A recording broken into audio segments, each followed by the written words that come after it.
Magaling talaga na leader si Pangulong Bongbong Marcos. Agree ba kayo mga tol? Totoo naman yung sinasabi ko. Kung ayaw nyo mag-agree, di bahala kayo. Pero ako naniniwala na majority ng mga manonood po natin at makakapanood pa, umaayon po sa sinasabi kong magaling na leader, itong si Pangulong Bongbong Marcos. Samantala, ito pong si Sara Duterte, ewan ko, kayo na po bahala humusga. Wala pa namang napapatunayan yan kung hindi pangalang Duterte lamang. Siya na rin nga mismo nagsabi na kaya po siya nanalo sa pagka-vice presidente dahil ang apelyido niya ay Duterte. Si Pangulong Bongbong Marcos, although ang apelyido niya ay Marcos, pero marami na po itong napatunayan mula po sa kanyang pagiging maggobernador, pagiging kongresista, at pagiging senador. At ngayon, bilang Pangulo ng Pilipinas, pinapatunayan ni Pangulong Bongbong Marcos ang kagalingan niya bilang leader ng Pilipinas. Unang-una dyan, ang paglaban ng makatotohanan sa illegal na droga na hindi nagawa ng nakaraang administrasyon sapagkat ayon po sa Quadcom, budol lamang ang war on drugs ni Rodrigo Duterte. Pero sa pamumuno ni Pangulong Bongbong Marcos, ikukumpara yan sa 6 na taon ng panunungkulan ni Rodrigo Duterte about war on drugs, di hamak na mas marami pong accomplishment ang kasalukuyang gobyerno sa loob pa lamang po ng 4 na taon ng panunungkulan ni PBBM. Less pa dyan, yung mga extrajudicial killings. Kasi sa panahon ni Rodrigo Duterte, thousands talaga ang namatay, alang-alang sa tinatawag niyang laban kontra droga. Pero dito sa ating pamumuno o sa pamumuno ng ating Pangulong Bongbong Marcos, meron mang mga namatay, lehitimo talaga na nanlaban. Kita naman natin sa mga ebidensya. Sa nakalipas na administrasyon, ang daming mga natukhang, pinagmamalaki pa nga nila, di ba? Tapos puntahan natin ang larangan ng korupsyon. Itong mga sinasabi ko, ito yung mga agenda nitong si Rodrigo Duterte. Pero ngayon, ang tumutupad si Pangulong Bongbong Marcos. Sabi ni Rodrigo Duterte, lalabanan niya ang korupsyon. May naipakulong ba siya, may isa, sa kanyang administrasyon about corruption? Wala. Yan mismo ang observation ni Anthony Taberna. At kung meron mang naipakulong si Rodrigo Duterte, sige nga, sabihin nyo mga Duterte supporter, sa panahon ng ating Pangulong Bongbong Marcos, hindi niya pinalagpas. Bagamat napakalaking korupsyon ang nangyari dahil po sa flood control project anomalies, pero hindi yan pinalagpas ng ating Pangulo. Sa SONA mismo, inihayag niya na ngayon kung tawagin niya ang mga ito ay balasubas. At ang ilan sa mga balasubas niya nakakulong na. Merong isang dating senador nakakulong na, mga opisyales ng DPWH nakakulong na, at sa mga susunod na buwan, iinit daw ang panahon lalo, sabi ni Ombudsman Boyong Remulla, sapagkat sasampahan na ng kaso. Ito pong mga big fish kung tawagin.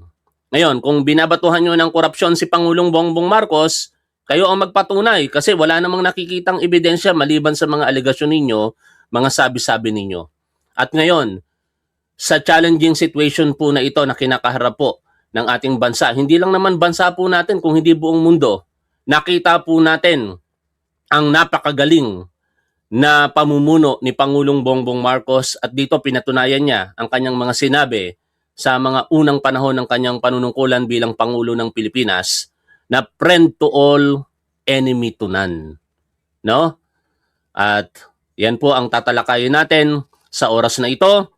Bago tayo magpatuloy, ngayon po ay April 4, 2026. Black Saturday yata ito sa mga Katoliko, sa kanilang pagdiriwang ng pananampalataya po nila. At nirerespeto po natin yan. At syempre, magandang araw po sa inyong lahat. Muli ako nagpapasalamat sa lahat ng mga sumusuporta sa ating gobyerno, sa ating Pangulong Bongbong Marcos at dito po sa ating programa. Kung kayo po hindi Duterte supporter, wag niyo po sanang kalilimutang mag-like at i-share nyo na rin po ito pong ating live streaming. Shoutout po sa inyong lahat. Dako po tayo dito po sa ating pag-uusapang balita. Siyempre, nitong nakaraang araw talagang naging viral. Hindi lamang dito sa Pilipinas kung hindi sa buong mundo ang balita na pinahintulutan po ng Iran government ang Philippine flag vessel na pumalaot, dumaan diyan po sa Strait of Hormuz. Mamaya aalamin po natin ano ba yung Strait of Hormuz, gaano ba ito kahalaga sa mundo. Pero balikan muna natin ang balita kaugnay po niyan. Ito, panoorin po natin ito mga tol. Magandang gabi po, Luzon, Visayas at Mindanao. Pinayagan ng Iran na makapaglayag ng maligtas at walang hadlang sa Strait of Hormuz ang mga barko at tripulante ng Pilipinas sa gitna ng limitadong operasyon doon dahil sa gera sa Middle East. 5 linggo nang nagpapatuloy ang gera at sa mga susunod pang linggo, titindihin pa raw ng Amerika ang pag-atake sa Iran ayon kay US President Donald Trump. Sa kabila niyan, malapit na raw makamit ng Amerika ang kanilang layunin sa pakikipaglaban sa Iran. At nakatutok si Maki Pulido. Makalipas ang mahigit isang buwang giyera sa pagitan ng Iran at ng magkasani puwersang Amerika at Israel, sinabi ni US President Donald Trump na malapit nang makamit ng Amerika ang mga layunin nila sa pakikipaggera roon. We are systematically dismantling the regime's ability to threaten America or project power outside of their borders. I'm pleased to say that these core strategic objectives are nearing completion. Ayon kay Trump, tila napulbos na ang Iran. Na-eliminate na anya kasi ang kanilang militar. They were the bully of the Middle East, but they're the bully no longer. Hindi na raw banta ang Iran pero magpapatuloy pa rin ang kanilang pag-atake roon sa mga susunod na linggo. We are going to hit them extremely hard over the next 2 to 3 weeks. We're going to bring them back to the Stone Ages where they belong. Bilang tugon, nagbabala ang Iran ng mas malala at mapinsalang pag-atake laban sa Amerika at Israel. Bago ang kanyang talumpati, sinabi ni Trump na patuloy ang kanilang negosasyon sa Iran at humiling na ito ng ceasefire. Itinanggi ang Iran. Ayon sa Reuters, isang senior Iranian source ang nagsabing hindi pa nagkakaroon ng usapan ng Iran at Amerika tungkol sa tigil putukan. Sa katunayan mga tol, makasingit lang ako, ang latest na balita nga po na wala talagang ceasefire na nangyayari pa ay napabagsak po ng Iranian government yung isang eroplano po ng Estados Unidos sa kanilang airspace, gamit ang tinawag sa nabasa kong balita na indigenous parang missile anti-aircraft missile, yung makaluma, na nakapagpabagsak. Kaya tuloy-tuloy talaga tong giyera na ito at nakakalungkot po iyan sapagkat ang epekto po nito sa bansa po natin, in particular, hindi po maganda.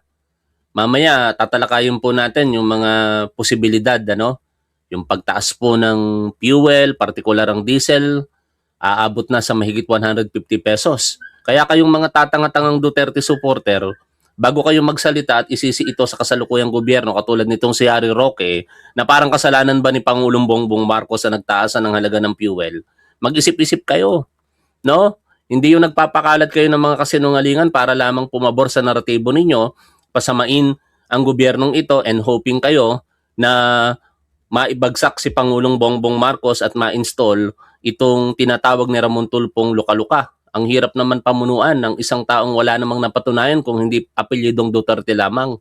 O, tuloy muna tayo sa panonood dito po sa balita. Kahit sa pamamagitan ng ilang intermediary. If there's no deal, we are going to hit each and every one of their electric generating plants very hard and probably simultaneously. Nakalimutan ko palang banggitin din.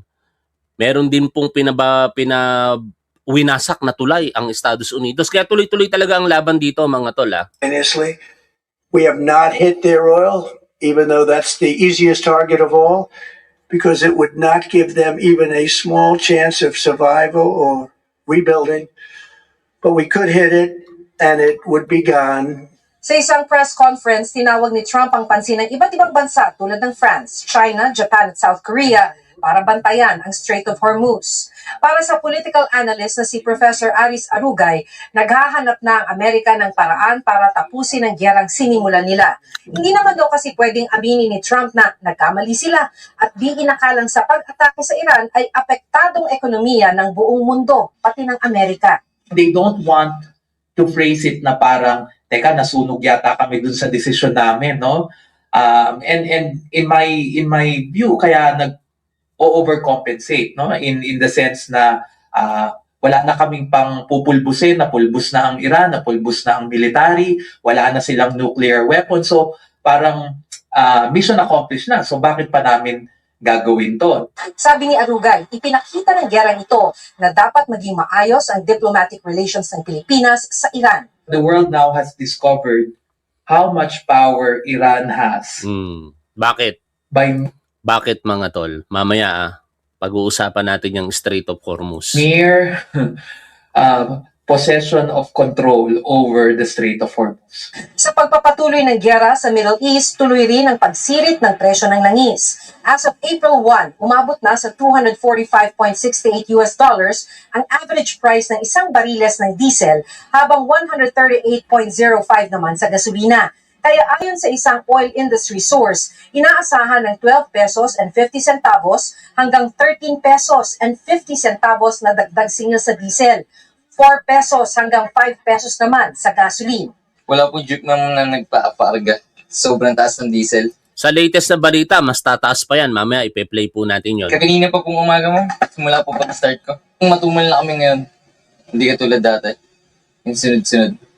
Sabi ng ating Department of Foreign Ito na Affairs, nakausap natin ito na yung good news mga tol. sa telepono ni Secretary Teresa Lazaro, si Iranian Foreign Minister Said Abbas Araghchi. Tiniyak daw ni Araghchi na papayagan ng Iran ang pagdaan sa Strait of Hormuz ng Philippine flag vessels, pati ng mga energy source ng bansa at Yan At meron na pong nakadaan dyan na Philippine flag vessel. Pinost po nila mismo yung kanilang mga litrato na dumaan po sila doon po sa Strait of Hormuz. Pero ano ba ang Strait of Hormuz? Ako po hindi naman geopolitical analyst at hindi rin ako mahilig sa world history. Kaya ngayon lamang bilang political blogger na i-involve tayo sa mga ganitong discussion, more on law enforcement and criminology ang aking ayokong tawaging expertise pero yun po yung aking pinag-aralan At alamin natin, ano ba tong Strait of Hormuz? Tinanong natin yan kay ChatGPT. Ito yung mga litrato na ibinahagi ni ChatGPT. Makikita nyo po rito ang mga bansang Iran, Iraq, Kuwait, Bahrain, Qatar, United Arab Emirates, Oman, tapos Persian Gulf, yan. Meron pong makitid na puwang mula po sa Persian Gulf palabas dito po sa mas malaking karagatan, Arabian Sea at kung ano man ang tawag pa diyan. At para siyang choke point, Parang dumadaan ka sa isang pagsusuri, Ganun ang mangyayari pala dito. Yan, yung mga ito yung actual footage, yan. Ganun lang pala siya kaliit, yan. At tinanong natin, ano ba mga detalyeng dapat po nating malaman dito para magkaroon po tayo ng konteksto dito po sa ating pinag-uusapan. Ano ang Strait of Hormuz at gaano ito kahalaga sa mundo? Ito po ang paliwanag ni ChatGPT. Babasahin ko po sa inyo. Ang Strait of Hormuz ay isang makitid na dagat na daanan sa pagitan ng Iran at Oman at United Arab Emirates na nagdurugtong sa Persian Gulf papunta sa Arabian Sea at Indian Ocean. Sa madaling paliwanag, ito ang daan ng mga oil tanker mula Middle East papunta sa buong mundo. Gaano ito kahalaga sa mundo? Napakahalaga nito sa global economy dahil una, dito dumadaan ang malaking bahagi ng oil ng mundo. Tinatayang 20% ng oil ng mundo at 30% ng liquefied natural gas. Ibig sabihin, isa sa bawat 5 bariles ng langis sa mundo ay dumadaan dito. Kapag nagsara ito, tataas ang presyo ng gasolina, Harry Roque. Kaya yung post mo na katangahan, ay hindi ko pala dapat sabihin katangahan kasi tinatanga mo yung mga supporters mo Ang dapat siguro nating gamiting termino doon, panlilin lang. Nililin lang nitong si Harry Roque ang mga supporters nila para mapaniwala na kasalanan ni Pangulong Bongbong Marcos ang nangyayari po sa kasalukuyan kaugnay po ng pagtaas ng halaga po ng langis. Tuloy ko po ang binabasa ko dito. Tataas ang presyo ng bilihin sa buong mundo. Siyempre, pag tumaas ang presyo ng langis, apektado na po ang lahat at maapektuhan ang global economy. Bakit laging nasa balita ito? Madalas itong nababanggit kapag may tensyon sa Middle East, lalo na sa Iran, United States, Israel, Gulf countries. Ngayon, nangyayari po yan, syempre, giyera. Dahil kung sakaling harangin ng Iran ang Strait of Hormuz, at gano'n na nga ang ginagawa nila, maaaring magkaroon ng oil crisis. Gano'n na ang sitwasyon natin ngayon. Tumaas ang oil price, magkaroon ng global economic crisis, posibleng maging dahilan ng mas malaking giyera. Gaano ito kakitid? Ito na po, yung forma, no? Ito po ay may 33 kilometrong lapad, no? Sa pinakamakitid na bahagi at saka ang shipping lane mga 3 kilometer bawat direksyon. Kaya madaling harangin kung may conflict. O, ano pa ang mga karagdagang impormasyon ito dito? Ano ang kaugnayan nito sa nangyayaring krisis ng enerhiya sa buong mundo? Maikling sagot, kapag may tensyon o gulo sa Strait of Hormuz, tumataas ang presyo ng langis sa buong mundo. At ito ang isa sa pangunahing dahilan ng global energy crisis. Paano ito nagiging sanhi ng energy crisis? Ganito ang chain reaction, step by step. Maraming oil ng mundo galing Middle East. Dadaan ang oil tanker sa Strait of Hormuz. Kapag may tensyon or giyera, nagkakaroon ng blockade. Ginagawa po ito ng Iran ngayon. Natatakot ang oil market na maputol ang supply. Tumataas ang presyo ng langis, tumataas ang gasolina, kuryente, transport, pagkain. Nagkakaroon ng energy crisis at inflation. Hindi kailangan na sarado talaga. Kahit tension lang, tumataas na presyo dahil sa takot ng market. No? Ang dami pong ayaw dumaan ngayon dyan kasi talagang titirahin sila ng Iran government kung wala ang pahintulot. Salamat, nabigyan po tayo ng pahintulot na dumaan ang ating Philippine flag vessel dyan. Bakit sobrang critical nito? Ang mga bansang dumadaan dito ang malalaking oil producers. Katulad po ng Saudi Arabia, Iran, Iraq, Kuwait, UAE, Qatar para po sa liquefied natural gas. Kung maputol ito, malaking bahagi ng world energy supply ang mawawala. Ano ang epekto sa ordinaryong tao? Kapag nagkaproblema sa Strait of Hormuz, tataas ang presyo ng gasolina, tataas ang pamasahe, tataas ang presyo ng pagkain, tataas ang kuryente, tataas ang inflation, babagal ang ekonomiya at posibleng magkaroon ng tinatawag na recession. Kaya kahit malayo ang Pilipinas doon, ramdam pa rin natin. O, yan po paliwanag yan ni ChatGPT, no? At dahil po sa naging desisyon ng ating Pangulo, ng kanyang gobyerno at sa kagalingan ng mga kawani ng Department of Foreign Affairs or DFA, ay nakuha po natin ang permiso mula po sa Iran government na pahintulutan ng ating Philippine flag vessel na dumaan doon po sa kanilang kontroladong teritoryo o ang tinatawag po na Strait of Hormuz. May mga personalidad pong nagpahayag ng kanilang obserbasyon sa naging polisiya na yan ng ating Pangulo. Isa na po dyan yung binasa po nating panulat kahapon ni Sir Herman Estrada.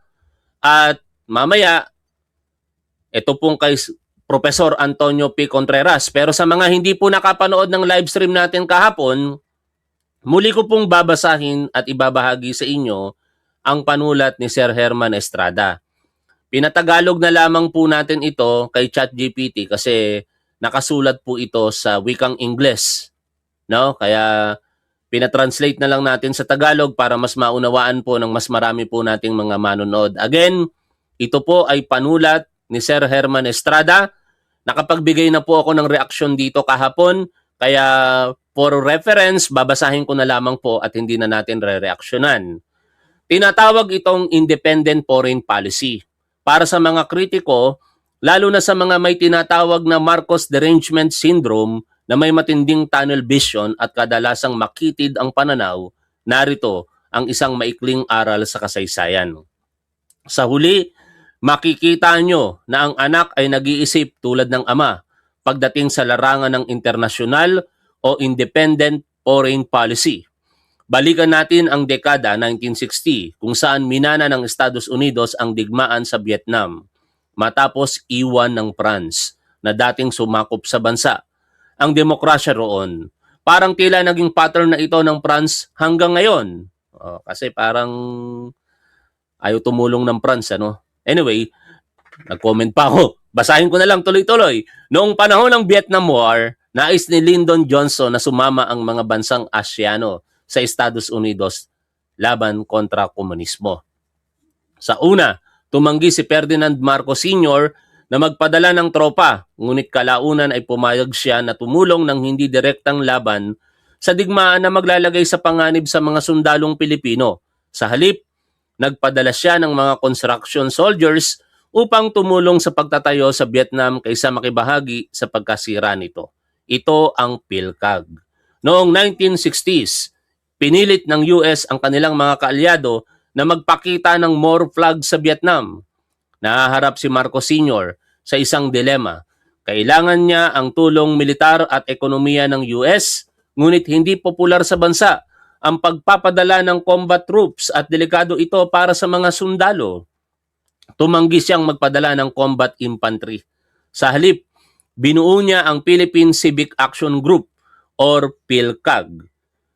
Ang misyon, ang PhilCAG ay binubuo ng mga engineer, medical staff at rural development workers. Ang kanilang focus ay civic action, pagtatayo ng mga paaralan, kalsada at tulay sa tiny province sa halip na makipaglaban sa frontline. Ano ang benepisyo? Dahil dito, nagawa ni Marcos Sr. na sabing siya ay faithful ally ng US na nagresulta sa milyong-milyong dolyar na tulong at kagamitan para sa militar ng Pilipinas, habang ipinakita ang misyon bilang mapayapa at makataong kontribusyon sa nation building. Ipinaliwanag ni Ferdinand Marcos Sr. kay Lyndon Johnson na kapag nagpasya ang US na tapusin ang digmaan, malalagay sa alanganin ng Pilipinas dahil bahagi ng Asya ang Vietnam. Sinabi ni Marcos, "Vietnam is our neighbor. I want to help build the nation and not contribute to its destruction." Kasabay nito, alam din ni Marcos Sr. na magkakaroon ng political fallout, lalo na't may isang ambisyoso, padalos-dalos at matapang na senador na gagamit ng anumang pagkakataon upang sirain ang kanyang legacy sa kahit anong paraan.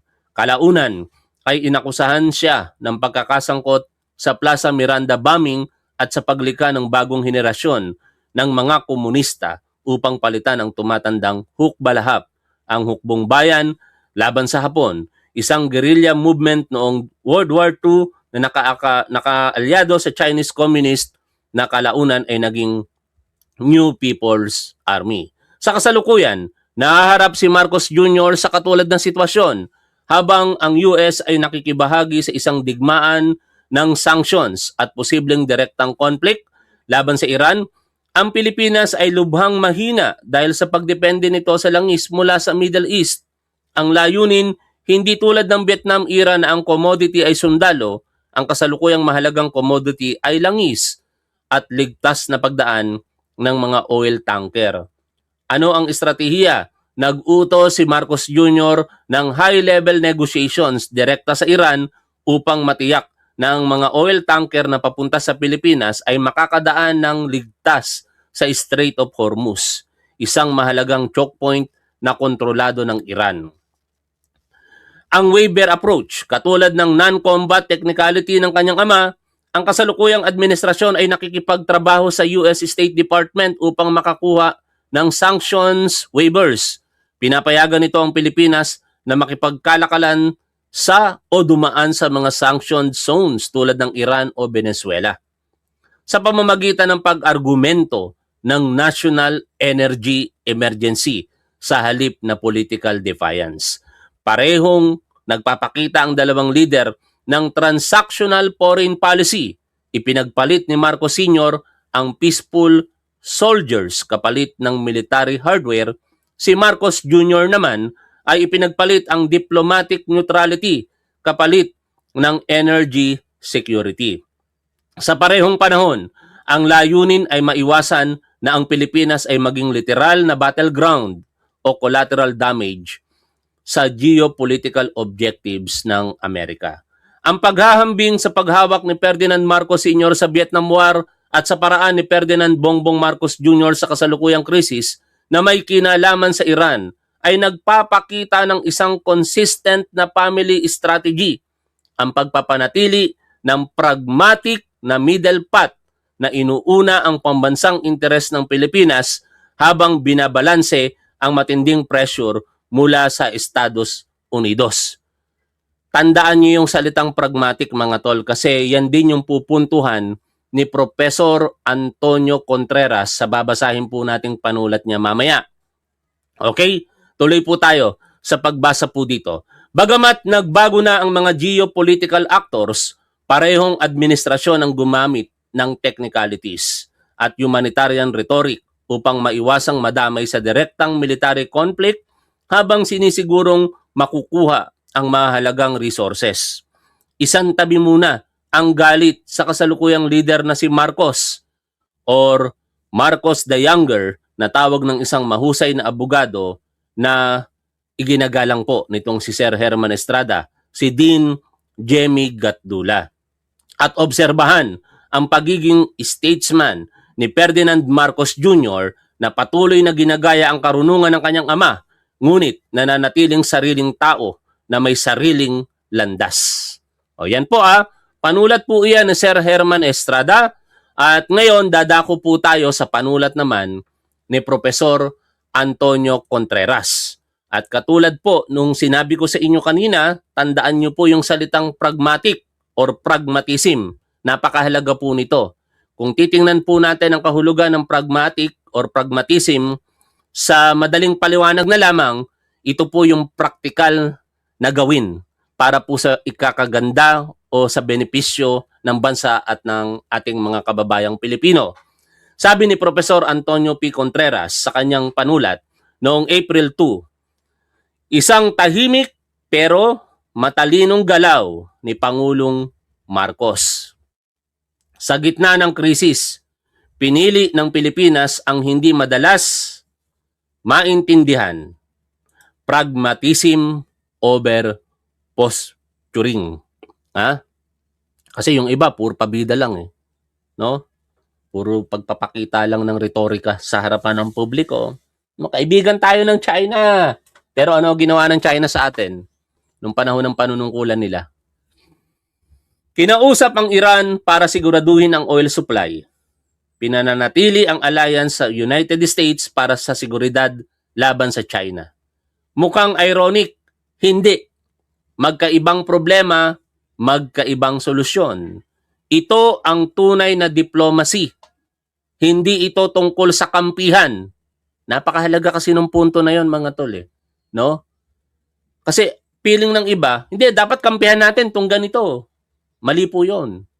No? Tandaan natin ang polisiya ng ating Pangulo.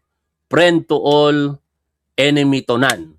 Ang kakampi po natin, dapat ang kapwa po natin mga Pilipino, ang ating national interest. Kung sino ang may hawak ng kailangan mo, siya ang kakausapin mo.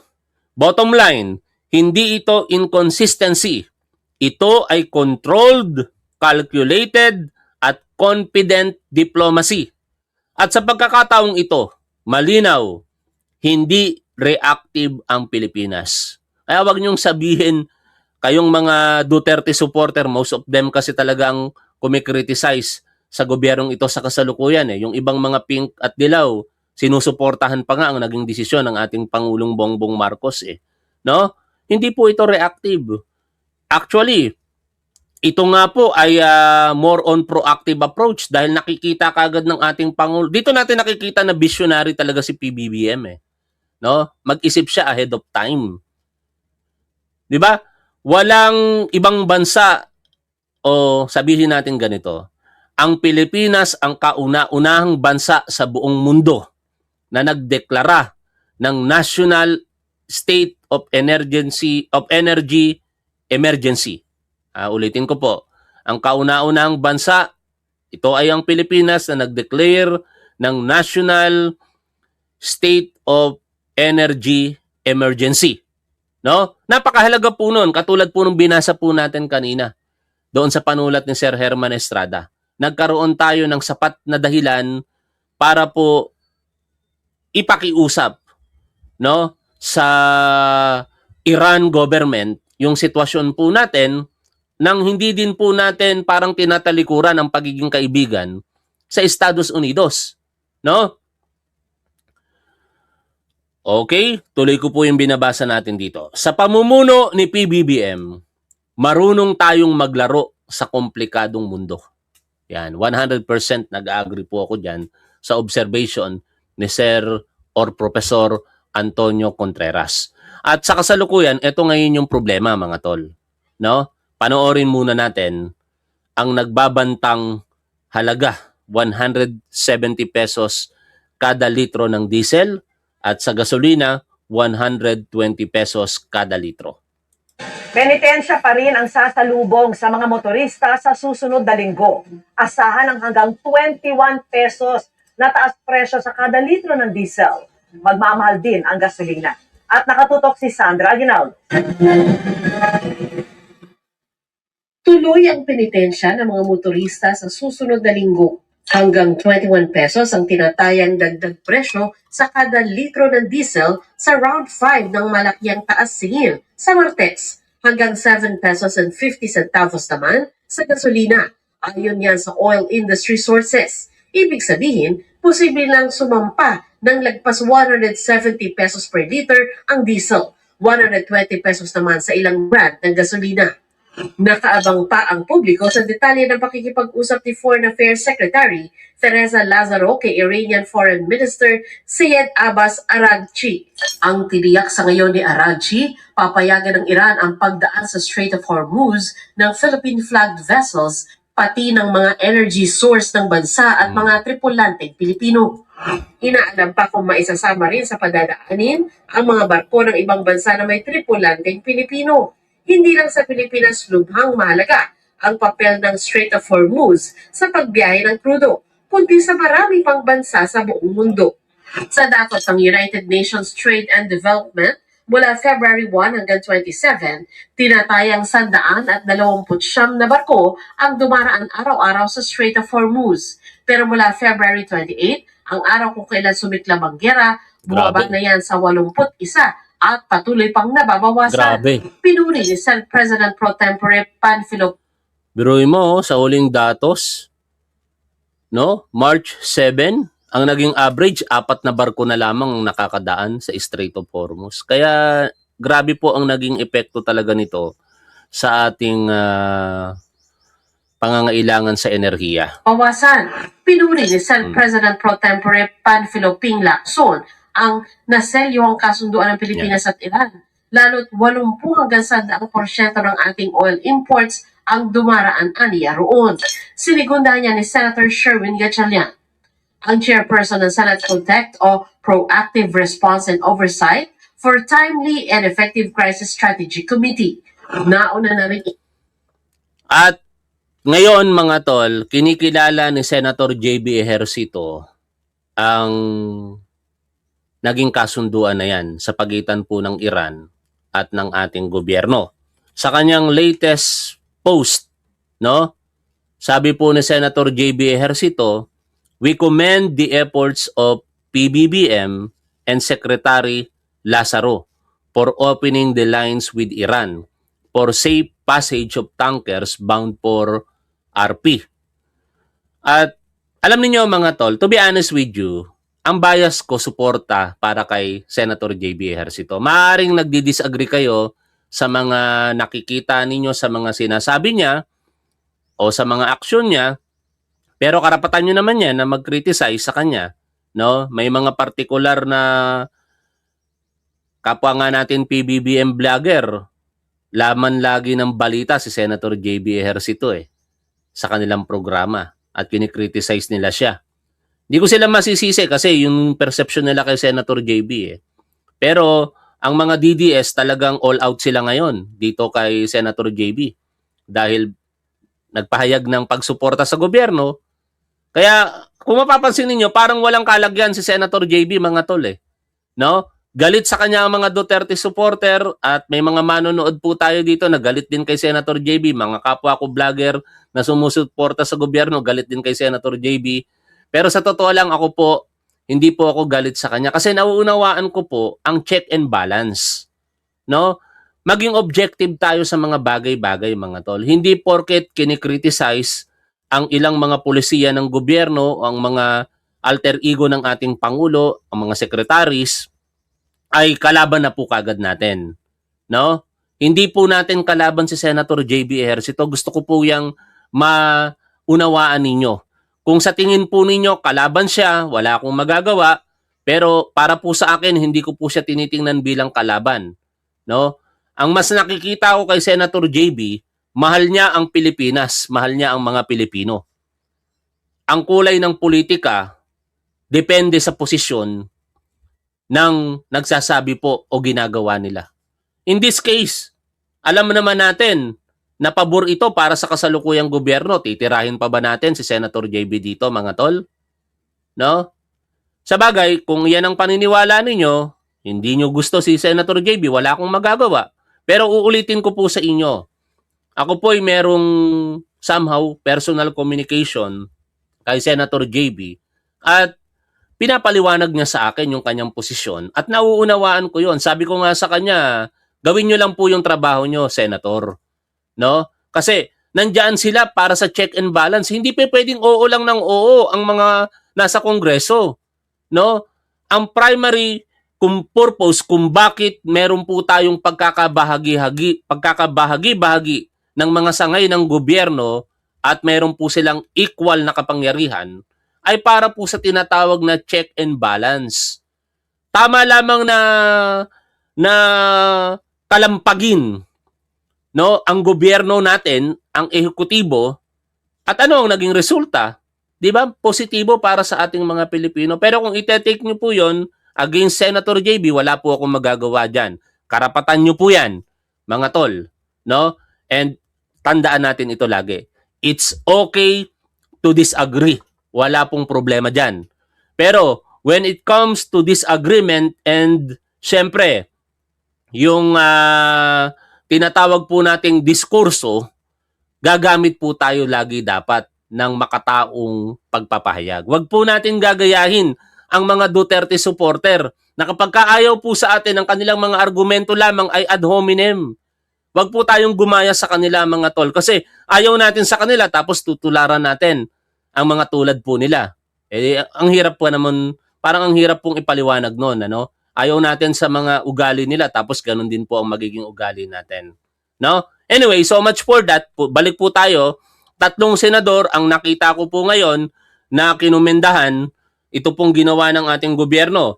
Yung napanood po natin sa balita, syempre, na si Senator Ping Lacson, Senator Wing Gatchalian, at ngayon si Senator JB Ejercito. Dako tayo ngayon dito sa isa sa mga dapat po nating malaman. Ito, komprehensibo ang ginagawa nating discussion mga tol, no? Kasi dapat maunawaan ng ating mga kababayang Pilipino na hindi po ito ordinaryong problema. Ito po ay napaka-complex, napakaraming factors, no? Na hindi po dapat tingnan lamang ang gobyerno, sisihin ng gobyerno dito sa mga nangyayari. In fact, hindi nga dapat natin sisihin ang gobyerno dito Dahil umaaksyon proactively ang ating gobyerno sa pamumuno ng ating Pangulo. Pero syempre, hindi naman natin masasatisfied ang ating mga kababayang Pilipino at all times. No? May mga pagkakataon na babalansihin ang ating gobyerno. Katulad po ng panawagan ng ilan na ang excise tax in particular dapat daw pong tanggalin. Pero ano po ba yung dilema nito? Dito sa News Explained, malalaman po natin. But before that, kailangan nating maunawaan din yung bakit ba napakataas ng presyo po ng diesel kumpara ngayon sa gasolina. Panoorin po natin ang explanation po dito nitong si Ed Lingaw. Tandaan ba ninyo ang panahon na maraming bumibili ng mga diesel na sasakyan dahil mas mura ang kada litro ng diesel? Parang ang tagal na nun. Ngayon kasi ang diesel ay sobrang mahal. Pumapalo na sa 120 kada litro. Samantalang ang gasolina, mahal din pero hindi hamak na mas mura kaysa sa doon sa diesel. Bakit biglang bumaliktad yung mundo? Mulat sa pulay, mas magastos talaga mag-refine ng diesel kaysa sa gasolina. Pero po kung tutusin, hindi naman po ganun kalaki ang kaibahan at merong ibang dahilan. Ang talagang dahilan ng pagpalo po ng presyo ng diesel ay ang law of supply. Sagutin natin ito, di ko kagad napansin eh. Sabi nitong si Gutedama, all we want is a direct answer nga po. We remain respectful. Just give us an answer kung ano ang check and balance sa ginawa niya sa ethics complaints. That's all. Tatanungin kita, Gutedama, bago ko sagutin yung katanungan mo, naniniwala ka ba sa rules? I-comment mo, Gutedama, ang sagot mo kung naniniwala ka sa rules bago kita sagutin. And demand na mas markado sa panahon po ng krisis. Halimbawa, sa sektor ng transportasyon, ang laki kasi ng demand para sa diesel. 60% ng Ito yung sinasabi ko, katulad nitong si William Daniel Jordan Yunam. No? Sabi niya, asong ulol yan si JBRC to. Ganyan ang mga utak ng mga Duterte supporter. No? Kung ikaw hindi ka DDS, dapat hindi ganyan ang salita mo. Huwag mong gagamitin ang salitang ulol sa pagtawag sa kapwa mo. Dahil unang-una, lagi ko itong sinasabi sa inyo, kung Katoliko ka, hindi dapat ganyan ang pananalita. O sabihin natin kung ikaw ay Kristiyano, hindi dapat ganyan ang pananalita ng isang Kristiyano. No? Kasi kung ikaw Kristiyano, dapat matakot ka sa impyerno. Sabi po sa Biblia, sa Mateo, chapter 5, verses 21 to 22, no? Ang nagsasalita ng ulol sa kanyang kapwa ay masusunog sa impyerno. No? Talaga tong loyalista ka pero ganyan ka magsalita. I believe hindi ganyan ang mga loyalista. Ako hindi ako loyalista, PBBM supporter ako. Kaya ang ugali ko, hanggat maaari ipapattern ko kay Pangulong Bongbong Marcos. 'Di ba? Loyalista ka tapos nagsasalita ka ng ulol sa kapwa mo. Anong uri ng loyalista 'yan? Ito mga loyalista. Para sa inyo 'to, huwag kayong magsasalita ng ulol sa kapwa ninyo. Kung gusto nyo, kung galit kayo, murahin nyo na lamang. Pero huwag kayong magsasalita ng ulol, lalong-lalo na kung kayo Kristiyano. Kasi biblical po yan. Masusunog kayo sa impyerno kapag ka nagsalita po kayo ng ulol sa kapwa ninyo. No? Anyways, baka nagpapanggap lang naman na loyalista yan, kaya balik na po tayo dito sa ating pinag-uusapan. Hindi naman sumagot si Gutedama kasi nagtatanong siya. Sabi ko sa kanya, sabi niya, direct answer daw. Bago ko sagutin yung tanong mo, tatanungin muna kita, naniniwala ka ba sa rules? Pagka naniniwala ka sa rules, saka ko lang sasagutin yung tanong mo. transportation sector umaasa po sa diesel kumpara sa 35% lamang na gamit yung gasolina. Mga jeep, mga bus, mga delivery trucks, mga logistics, mga cargo, puro po diesel yan para i-deliver ang mga tao o mga kagamitan sa kanilang mga destinasyon. Sa kabilang dako naman, karamihan ng gumagamit ng gasolina ay pang private mobility lamang, gaya po ng mga personal na sasakyan o mga motorsiklo. Ito pa, sa mga heavy industry, ang gamit din po ay diesel para po sa heavy machinery, gaya po ng mga backhoe, mga excavator o mga generator sets. So ang diesel po ay hindi lamang pang mass transportation, ito rin po ay nagpapagalaw ng industriya at ng mga ekonomiya. Kung titingnan mo po ang konsumo ng diesel, dito po napupunta. 75% ay sa transportasyon. Kasama na po dyan ang mass transport, hanggang 15% naman para po sa heavy industry at 10% para po sa power generation. So malawak po ang kanyang pinagagamitan.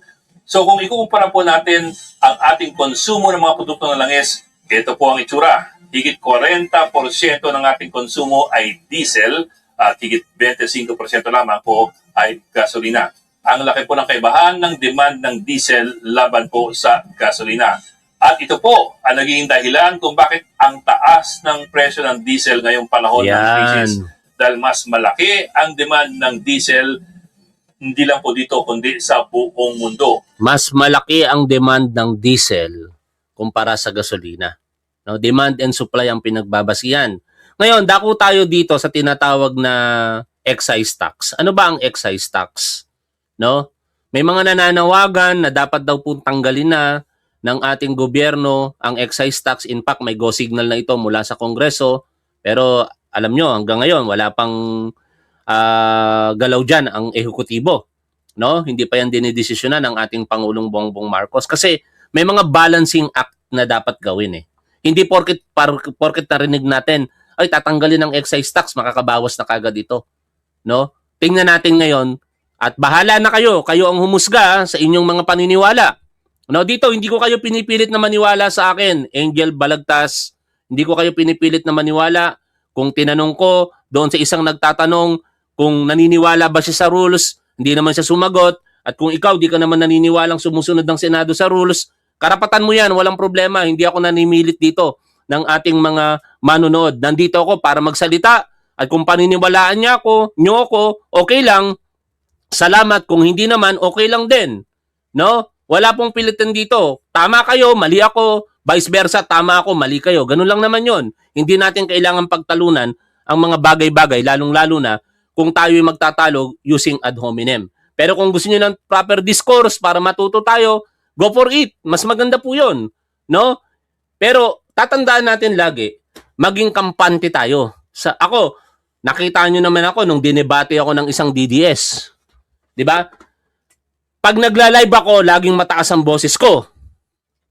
No? Laging malakas, parang galit. Kahit pag ako'y nagtuturo, ganon sa loob ng klase. Pero nung umakyat dito yung isang DDS, Kulokoy yata pangalan nun, nakita nyo naman kung gaano ko kakampante. No? Kung gaano kababa yung tono ko. Kasi, the moment na makikipagdebate ako, paggaganahin ko ang utak ko, hindi emosyon.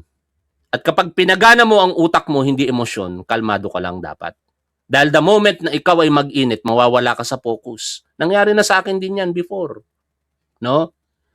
Nawala ako sa focus, inargue ko yung isang DDS din. No? Pero noong mga time na yon about doon sa nagpapakilalang Francis Leo Marcos. Hindi ko nababalikan yung nakaraan. Kaya balik na po tayo muli dito po. Ano ang excise tax? Ano ba ang maaaring maging epekto nito kapag tinanggal? Panoorin, pakinggan po natin. Kayo na po ang mag-decide kung kayo po ba'y papayag, sang-ayon na mawala ang excise tax o dapat manatili. Ang laking debate ngayon kung dapat bang suspindihin o bawasan yung excise taxes sa langis. Ang laki po kasi ng patong ng buwis na yan sa mga produktong petrolyo. Sa bawat litro po ng gasolina na inyong bibilhin, 10 piso sabi na bayad ninyo ay excise tax. Sa diesel naman, 6 na piso po yan kada litro. At iba pa, yung value added tax o yung VAT. Kaya napaka-popular ng mga panawagan na tanggalin muna ang excise tax na yan sa mga produktong petrolyo. Pag tanggalin kasi yan, bagsak agad ang presyo ng gasolina ng 10 piso kada litro. Sa diesel naman, babagsak po yan ng 6 na piso kada litro. Iyan ang direktang epekto. Di ba? Nakikita niyo yung isang side. Ay, bababa kagad ang halaga ng 10 piso ang gasolina. Bababa kagad ng 6 na piso ang halaga ng diesel. Pero ang tanong, sino ba ang higit na makikinabang dito? No? Lahat ba tayong mga Pilipino higit na makikinabang dito? O ang higit na makikinabang kapag inalis ang excise tax, yung mga may kaya sa buhay at mga mayayaman pa? At the expense, syempre, ng mga mahihirap. Kasi dito, mga tol, wag na nating sabihin na dapat pantay-pantay lang. Maging makatao po tayo rito. Kaya mamaya may panulat po si Professor Antonio Contreras sa tinatawag niyang charity. Babasahin din po natin yon. Pero dapat maunawaan muna natin itong pinag-uusapan natin bago natin puntahan yon. No? Mas tingnan natin yung bigger picture dito para sa mas nakakarami. Para sa mas nangangailangan. Kaya ako, personal point of view ko dito, sumasang-ayon ako sa mga ekonomista na ayaw pong tanggalin ang excise tax. Bakit? Makikita nyo po dito sa paliwanag. Instantly po yan. Katunayan nga, binigyan ng Kongreso ang Pangulo ng otoridad na suspindihin yung excise taxes na yan habang merong krisis sa langis. Pero kung ganun, bakit po may mga ekonomistang tutol sa pagsuspindi o pagtanggal ng excise taxes sa langis?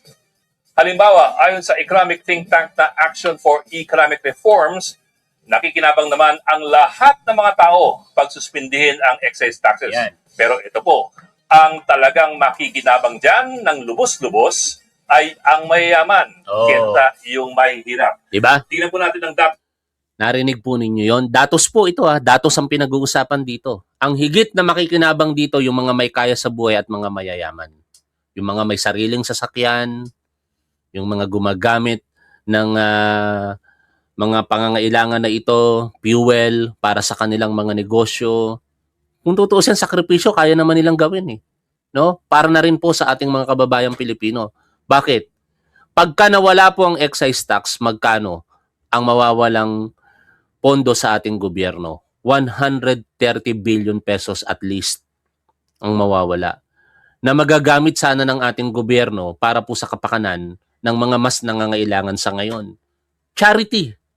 No? Ako, hindi ko na hinahangad akong tulungan ng gobyerno ngayon dahil kaya ko mag-stand ngayon sa tulong ninyo mga tol dahil nanonood kayo sa akin, pinapasahod ako ng YouTube at ng Facebook. Pero paano yung mga katulad po ninyong nanonood sa atin ng mga mahihirap? Paano kung ang sahod nyo po minimum? Tapos dahil tatanggalin ng excise tax, magkukulang ngayon ang pondo ng gobyerno lalo, malilimitahan ang tulong, subsidiya na ibinibigay sa inyo na instead sana na one time lang, pero kung merong excise tax na magpapatuloy, baka magsunod-sunod pa yan. Yun yung bigger picture dito na tinitingnan natin. No? Tuloy po natin ang pakikinig dito. Datos na ayon sa grupo ay galing dito sa Department of Finance taong 2021. Kung tatanggalin mo po ang excise tax sa langis, ano ang matitipid ng nasa bottom 10% po ng income bracket? O, sagutin natin ito. Roger Kagitla, pasensya ka na. Hindi mo kinakailangang humingi ng pasensya sa akin. Wala kang personal na atraso sa akin. No? Wala rin akong personal na atraso sa iyo. Ngayon, kung sinisisi mo ako dahil binoto ko si Robin Padilla, kasalanan ko yun. At kasalanan ng mga tangang bumoto kay Robin Padilla. At magaling ka dahil hindi mo binoto si Robin Padilla. Pero lahat tayo nagkakamali. Wala ka bang pagkakamali sa buhay? Diba? Roger Kagitla? Hindi ka ba nagkamali sa buhay sa mga decision making mo? Diba? Huwag ka nang humingi ng pasensya sa akin. Kung ayaw mo kay Senator JB, di ayaw mo. Walang problema doon. Pero gusto ko si Senator JB. Dahil alam ko para sa Pilipino siya. Alam ko para sa bansa siya. Kung ayaw mo sa kanya, so be it. No more arguments, no more discussion. Pero wag mo ako sisihin. Di ba?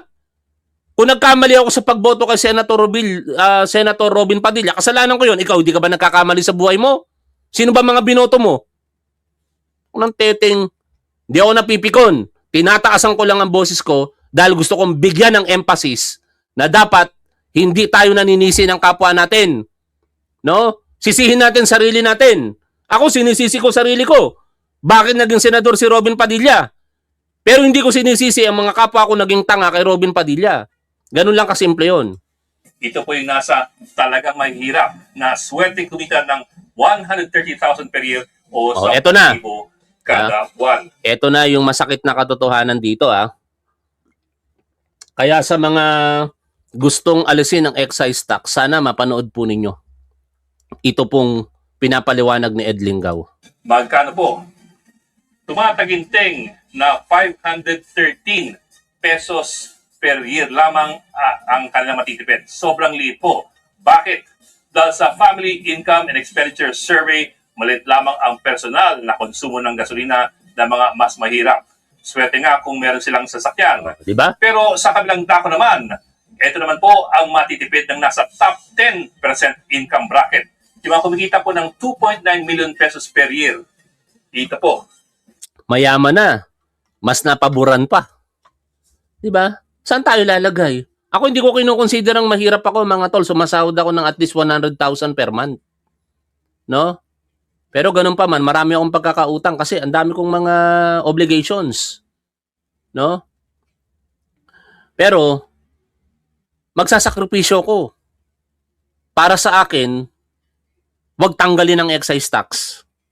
Kasi, ang kawawa dito, mga kababayan nating mahihirap. Baka nga yung iba ritong nanonood sa atin, apektado kayo nito pag tinanggal to. No? Tuloy natin ang pakikinig dito at panonood mga tol para mas maunawaan po ninyo. 24,000.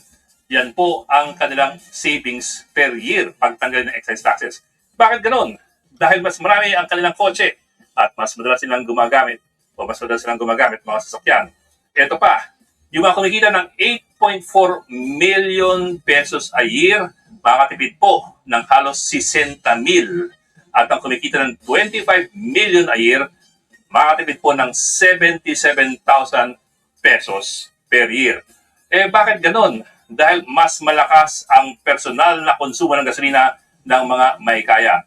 Lumalabas sa sobrang laki ng kaibahan, ang mahirap makakatipid po ng 500 piso, pero diba? mayaman makakatipid ng 70 mil kada. Ayan personal lamang ang pinag-uusapan pa dito Ang mayayaman makakatipid ng mahigit sa 20 mil, 20,000 mahigit.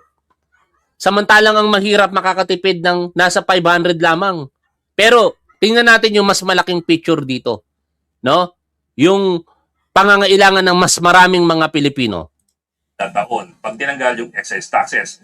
Para po malinaw, personal na konsumo yan. Iba po ang konsumo ng mga naghahanap buhay. Halimbawa, mga driver ng jeep at mga tricycle na siyempre nasa lower income brackets. Hindi na muna ako mag-entertain ng ibang topic kasi nadadivert tayo. Kulang-kulang 1 oras na ako nagdi-discuss dito kung ano-ano yung mga nagiging issue. Nawawala tayo doon sa focus ng ating discussion. Kung ano man ang concern ninyo, kung ayaw ninyo kay Senator JB Ejercito, so be it. Wala akong pakialam. Basta gusto ko si Senator JB Ejercito. Wala na tayong pagtatalo. Ayaw nyo kay Senator JB, gusto nyo yan, gawin nyo. Patuloy kayong umayaw sa kanya. Pero ako, magpapatuloy ako sa pagsuporta kay Senator JB. Focus tayo dito sa topic, mga tol. Out of topic na kasi yan. Paano yun? Nabanggit ko kanina si Senator JB, no? Dahil kino-commend niya yung ginawa ng kasalukuyang gobyerno. Nasa topic yon. Pero yung nire-raise nyo, rules on impeachment, rules on ethics committee o kung ano man, out of topic. No, may pagkakataon tayo dyan. Pag yan ang topic natin, manood kayo sa akin, sasagutin ko lahat yan. Ito po ang argumento ng ilang ekonomista. Kung tatanggalin mo kasi ang buwis na yan, talo ang gobyerno ng halos 140 billion pesos in diba? lost Ito na. revenues. Tapos, ang makikinabang pa, yung mga may kaya. Nakita nyo? Yes po na ganun. Diba? Tatanggalin yung excise tax, 136 billion pesos, ang higit na makikinabang pa ang mga may kaya sa buhay. No? Bakit daw hindi mo na lamang ito na. i-retain ang buwis na yan at ang pera na kukuha ay gamitin. Ito ang tinatawag na, kumbaga, sa word na ginamit ni Professor Antonio Contreras, charity muna tayo. Kung kaya po natin tumulong, tumulong po tayo. Huwag na tayong mainggit. Ay sila tinutulungan, tayo hindi tinutulungan. Magpalit tayo ng kalagayan. No, panoorin niyo yung Reporter's Notebook na napanood ko nung nakaraan. 65 years old na ninisid. Walang makain, umaasa sa gintong mina. Makakuha man ng ginto, ang halaga 100, 250 pesos. Ang pagkain, kanin at sabaw na tubig, asin. Kailangan nila ng tulong, lalong-lalo na sa panahon po natin ngayon. No? Sakripisyo para sa mga may kaya sa buhay, katulad natin, at sakripisyo higit sa lahat ng mga mayayaman na katulad nila. Huwag natin alisin yung pagkakataon na maitulong ng gobyerno ito patuloy sa ating mga kababayang mahihirap. Maraming mga manonood dito sa atin ng mga mahihirap. Kayo direkta ang tutulungan ng ating gobyerno. Kapalit, pag nawala ang 136 billion pesos po na ito, maaaring mabawasan ang mga tulong na yan. Ito yung pinapaliwanag dito ni Ed Linggaw. Mas malaki at mas regular yung mga subsidiya sa mga nangangailangang sektor, gaya po ng mga jeep at tricycle driver, mga mangingisda, mga magsasaka, at ang tunay na mahihirap. Hindi lamang one-time na 5,000 pesos na ayuda. Kumbaga, talagang targeted subsidies para sa mga leading sektor. Imbes po na tulong para sa lahat ng sektor, pero ang mas may pakinabang lamang pala ay ang hindi nangangailangan. Di ba? No? Yan Ito, maliwanag yung paliwanag dyan. Ewan ko na lang kung ano ang posisyon nyo dyan. Pero ako, ang posisyon ko, huwag tanggalin ang excise tax kahit meron ng abiso ng Kongreso. Kasi mas maraming mga kababayan po nating Pilipino ang mahihirapan kapag tinanggal po yan. Ngayon, basahin po natin ang panulat ni Professor Antonio Contreras, no? Dito hindi ko na mababasa lahat kasi sobra na tayo sa oras eh. Pero eto na lamang muna, nasan yung charity? Saan ba banda yun? Teka lang Dito tayo. Hinahanap ko lang yung salitang charity na ginamit ni Professor Contreras eh. Ay, hindi ko makita. Puntahan nga natin mismo yung page niya. Hindi ko pala nailagay dito. Sandali Ito. Ito yung panulat niya sa kanyang column sa Manila Times. Ipatagalog na lang natin para dire-diretso na ako sa pagbabasa ulit, no? Hindi na natin kailangan paliwanag. Patagalog natin kay ChatGPT. Ito. In Tagalog. Ito mga tol, hindi ko sinasabing gawin nyo ito, pero ito gagawin ko ito. No? Kung kaya kong magbigay sa kapwa ko, sa panahon natin ngayon, gagawin ko. Kung kaya kong tumulong sa abot ng aking kakayahan, gagawin ko. Kasi may kakayahan ako eh. Kawawa naman yung mga kababayan po nating mahihirap na walang kakayahan. Tulungan natin. Panahon po ng pangangailangan ngayon, panahon ng pagsubok, nangangailangan ng marami nating mga kababayang Pilipino, tulungan po natin. No? Sabi po dito, sa artikulo ni Professor Antonio Contreras na sinalin po ni ChatGPT sa Tagalog, kawang gawa. May isang salita na bihirang marinig sa usapang politika, lalo na sa panahon ng krisis. Isa itong salita na tila hindi bagay sa gitna ng ingay ng galit, sisihan at walang tigil na paghahanap ng agarang solusyon. Ang salitang iyon ay kawang gawa o charity. Hindi kawang gawa sa makitid na kahulugan ng pagbibigay ng pera o material na bagay, bagamat may lugar din iyon. Hindi lamang ang pagbibigay ng barya sa jeepney driver, pagdadagdag ng tip sa rider, o maliliit na kabutihan sa mga service worker na nahihirapan sa pagtaas ng presyo. Mahalaga ang mga ito, ngunit mababaw lamang ang naaabot nito kumpara sa tunay na kahulugan ng kawang gawa. Ang mas malalim at mas mahirap na anyo ng kawang gawa ay pasensya. Ito ang kakayahang pigilan, ang agad na paghusga, ang pagtanggi sa madaling galit, at ang pagbibigay ng espasyo para sa mas komplikadong pangunawa sa isang mundong mas pinapaboran ang simpleng konklusyon. Higit sa lahat, ito ay ang disiplina ng pangunawa bago ang pagkondena. Muli tayong nasa gitna ng isang krisis na hinubog ng mga puwersang lampas sa ating bansa. Ang patuloy na sigalot sa gitnang silangan ay nakaapekto sa pandaigdigang merkado ng langis na nagdulot ng domino effect sa mga ekonomiyang nahihirapan na dahil sa inflation at marupok na pagbangon ng ekonomiya. Tumataas ang presyo ng gasolina, kasunod ang pamasahe at gastos sa transportasyon, at ramdam ito ng lahat, mula sa araw-araw na commuter hanggang sa maliit na negosyante. Sa ganitong sitwasyon, mabilis ang sisihan. Si Pangulong Ferdinand Marcos Jr. ang naging sentro ng galit ng publiko na parabang ang komplikadong krisis sa langis ay maipapaliwanag sa desisyon ng iisang tao. Hindi ito nangangahulugang hindi maaaring punahin ng Pangulo, ngunit may pagkakaiba ang pananagutan at ang otomatikong pagkondena. Ang nakikita natin ngayon ay hindi lamang simpleng kritisismong politikal, ito ay unti-unting pagkawala ng maayos na diskurso. Ang krisis ay ipinapakita na parang kabiguan lamang ng liderato na hindi isinasaalang-alang ang mga istruktural at panlabas na salik na naglilimita sa anumang aksyon ng gobyerno. Ang Pangulo ay nag-navigate sa isang sitwasyon kung saan ang bawat desisyon ay may kapalit na problema. Halimbawa, ang panawagan na itaas ang pamasahe. Sa unang tingin, mukhang makakatulong ito sa mga driver na apektado ng pagtaas ng gasolina. Pero paano naman ang mga commuter na hirap na dalhin sa inflation o nahirap na dahil sa inflation? Ang pagtaas ng pamasahe ay paglilipat lamang ng problema sa iba na mas mahirap pa ang kalagayan. Sa ganitong sitwasyon, ang polisiya ay hindi pagpili sa tama o mali, kundi pagpili kung alin ang mas kaunting masasaktan. Mayroon ding panawagan na tanggalin o bawasan ang excise tax sa gasolina. Madalas itong ipinapakita na simpleng solusyon, ngunit hindi ito ganoon kasimple. Malaking bahagi ng kita ng gobyerno ang excise tax na ginagamit sa mga programang sumusuporta sa ekonomiya. Kapag tinanggal ito, magkakaroon ng kakulangan sa pondo na kailangan punan sa pamamagitan ng pangungutang o pagbawas ng gastusin ng gobyerno.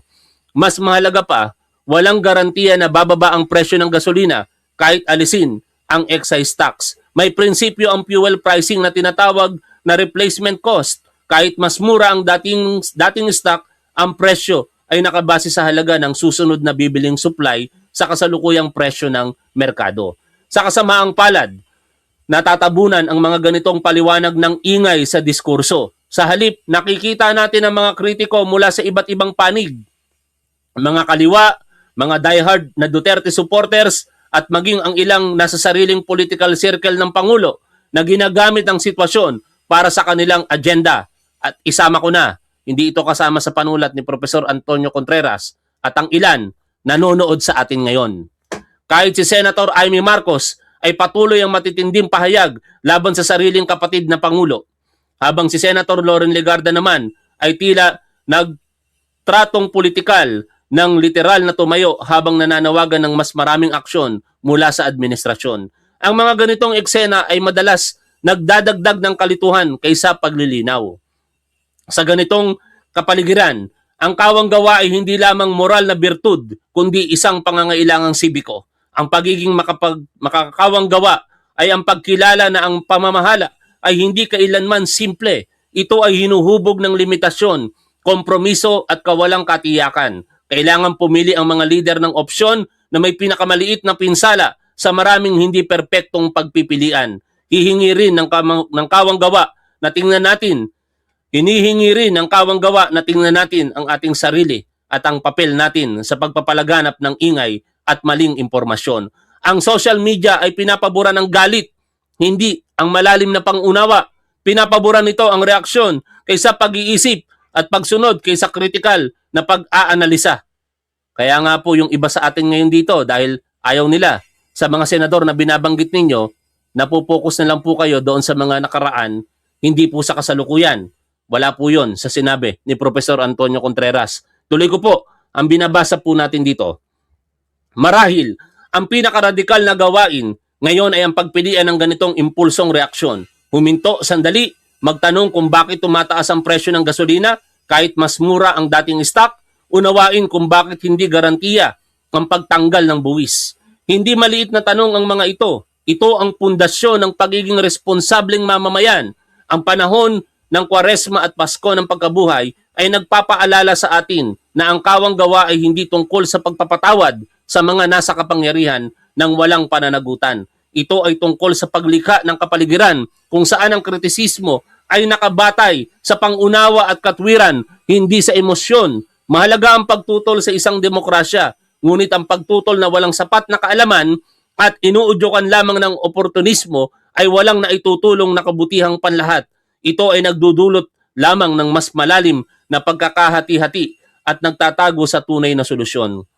May mga taong mas gusto ang pagkabigo ng gobyerno dahil ito ay nagpapalakas sa kanilang political narrative. Ang krisis ay nagiging entablado para sa pagpapalakas ng impluwensya. Ito ay realidad na kailangan nating harapin. Ngunit para sa ordinaryong mamamayan na nais lamang ng katatagan at mabuhay sa mahirap na panahon, iba ang dapat na layunin. Hindi ang dagdagan ang ingay, kundi ang umangat sa itaas nito. Ang kawang gawa sa makatuwid ay nagiging isang anyo ng paglaban. Ito ay ang pagtanggi ng matangay na galit. Ito ay ang pagpili na unawain ang mga issue sa kanilang kabuuang komplikasyon. Ito ay ang pagkilala na sa panahon ng krisis, ang pinakamahalagang ambag ay hindi ang pinakamalakas na boses, kundi ang pinakamakabuluhan at pinag-isipang boses. Sa huli, ang magiging sukatan ng ating tugon sa krisis na ito ay hindi ang lakas ng ating kritisismo, kung hindi ang lalim ng ating pangunawa. Makikita ito sa kakayahan nating panagutin ang mga lider habang kinikilala ang mga limitasyong kinakaharap nila. at sa pagpili ng katwiran kaysa retorika. Kung may regalo man tayong maibibigay sa isa't isa ngayong Pasko ng pagkabuhay, ito ay pasensya, pagninilay at kawang gawa sa pinakabuong kahulugan nito. Dahil sa pagbibigay nito sa iba, sa huli ay ibinibigay din natin ito sa ating sarili. Panulat po iyan nito pong si Professor Antonio Contreras. Again, kung hindi kayo sang-ayon sa mga narinig ninyo, karapatan nyo yan. Karapatan din ng bawat Pilipino na magbigay ng opinyon at isa po ako doon. Ako po ay nandito para lamang sa paniniwala ko na kung ano ang tama at dapat, doon po tayo. Kung ayaw po ninyo sa sinasabi ko, it's okay lamang. Wala pong problema dyan. Hindi natin kailangan maging ulol katulad po nung sinasabi ng isang manonood po natin na nagpapakilala pang loyalista pero gumamit ng salitang ulol. Kung ayaw ninyo sa mga sinabi ko, ayaw ninyo sa mga senador na mga binanggit ko, walang problema. Nasa demokrasya tayo. Karapatan po natin ang magsalita. Hanggang dito na lamang muna mga tol. Maraming salamat po sa inyong lahat. Lagi po nating tandaan kung ano po ang tama at dapat, doon po tayo. Keep safe. See you always. Bye for now mga tol.